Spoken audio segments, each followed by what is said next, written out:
আগামী ২১ তারিখ নতুন বেতন স্কেল নিয়ে একটি চূড়ান্ত অত্যন্ত গুরুত্বপূর্ণ সিদ্ধান্ত আসতে চলেছে।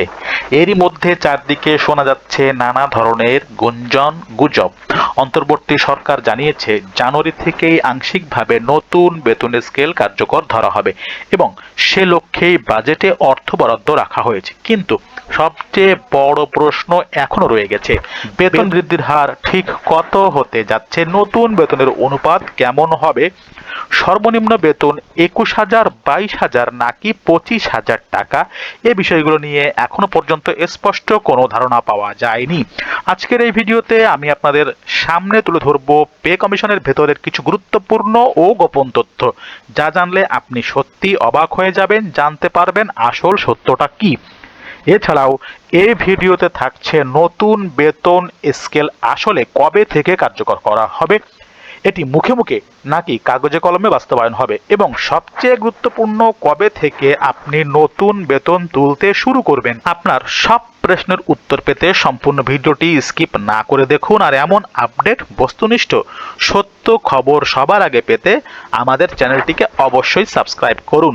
চলুন কথা না বাড়িয়ে শুরু করা যাক। এখানে দেখতে পাচ্ছেন নতুন বেতন স্কেল কবে থেকে কার্যকর করা হবে এবং ন্যূনতম বা সর্বনিম্ন বেতন কত হবে। দেখতে পাচ্ছেন চ্যানেল আই একটি প্রতিবেদন প্রকাশ করেছে তারা ৪৮ মিনিট আগের।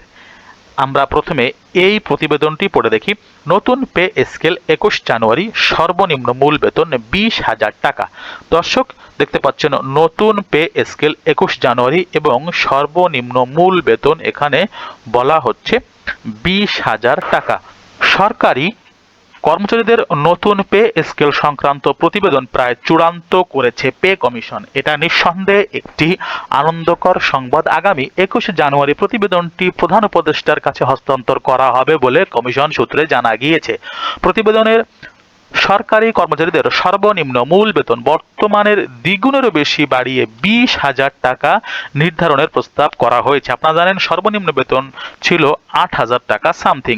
পাশাপাশি সর্বোচ্চ মূল বেতন ১,৬০,০০০ টাকা করার সুপারিশ করা হয়েছে। এসব প্রস্তাব বাস্তবায়ন হলে সরকারের অতিরিক্ত ব্যয় হবে প্রায় ১,০০,০০০ কোটি টাকা। এখন প্রশ্ন হচ্ছে, সরকার যদি এই নতুন বেতন স্কেল যেভাবে বলা হচ্ছে এমন করে কার্যকর করে, তাহলে এই নতুন ১,০০,০০০ কোটি টাকা কোথা থেকে আসবে? বর্তমানে প্রজাতন্ত্রের বিভিন্ন দপ্তরে কর্মরত সরকারি কর্মচারীর সংখ্যা প্রায় ১৫ লক্ষ। সর্বশেষ ২০১৫ সালে সরকারি কর্মচারীদের বেতন কাঠামো পুনঃনির্ধারণ করা হয়েছিল। এরপর দীর্ঘ সময় পেরিয়ে গেলেও নতুন পে স্কেল না আসায় গত জুলাইয়ে অন্তর্বর্তী সরকার একটি পে কমিশন গঠন করে।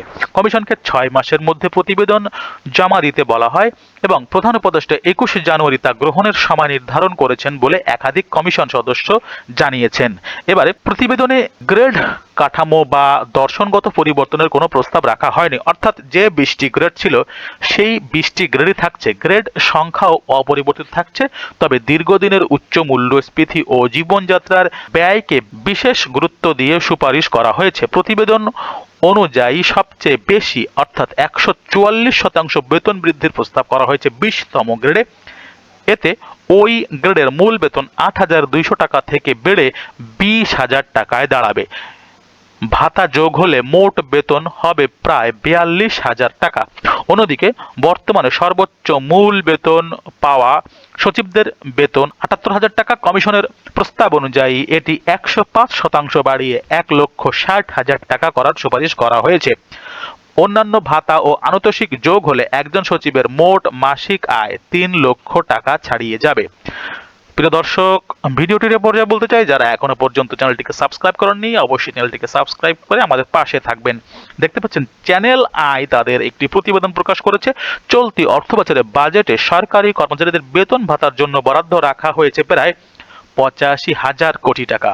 এটি কিন্তু অলরেডি বরাদ্দ রাখা হয়েছে, অর্থাৎ বেতন স্কেল কিন্তু আসবেই। তবে কমিশনের সুপারিশ পুরোপুরি বাস্তবায়ন হলে এ খাতে ব্যয় আরও প্রায় ১,০০,০০০ কোটি টাকা দাঁড়াবে। এ প্রসঙ্গে দুর্নীতি বিরোধী সংস্থা টিআইবির নির্বাহী পরিচালক ডক্টর ইফতেখারুজ্জামান বলেন, এ ধরনের বড় ব্যয় এবং এর সম্ভাব্য প্রভাব বহন করার জন্য জনগণ ও রাষ্ট্র প্রস্তুত কিনা তা মূল্যায়ন করা জরুরি। একই সঙ্গে সরকারের আর্থিক সক্ষমতা নিয়েও প্রশ্ন তুলেছে বিশ্লেষকরা। পে কমিশন গঠন করা হলেও নতুন পে স্কেল বাস্তবায়ন নিয়ে এখনও দ্বিধায় রয়েছে অন্তর্বর্তী সরকার, যদিও সংশোধিত বাজেটে এ খাতে অতিরিক্ত প্রায় 20,000 কোটি টাকা বরাদ্দ বাড়িয়েছে অর্থ মন্ত্রণালয়। দর্শক দেখতে পাচ্ছেন, একদিকে তারা দ্বিধায় রয়েছে, অন্যদিকে কিন্তু 20,000 টাকা কিন্তু অর্থ বরাদ্দ অলরেডি করা হয়ে গিয়েছে, অর্থাৎ নতুন বেতন কিন্তু আসবেই। সম্পূর্ণ ভিডিওটি দেখার জন্য সবাইকে ধন্যবাদ। আপডেট ভিডিওগুলি পেতে চ্যানেলটিকে সাবস্ক্রাইব করুন।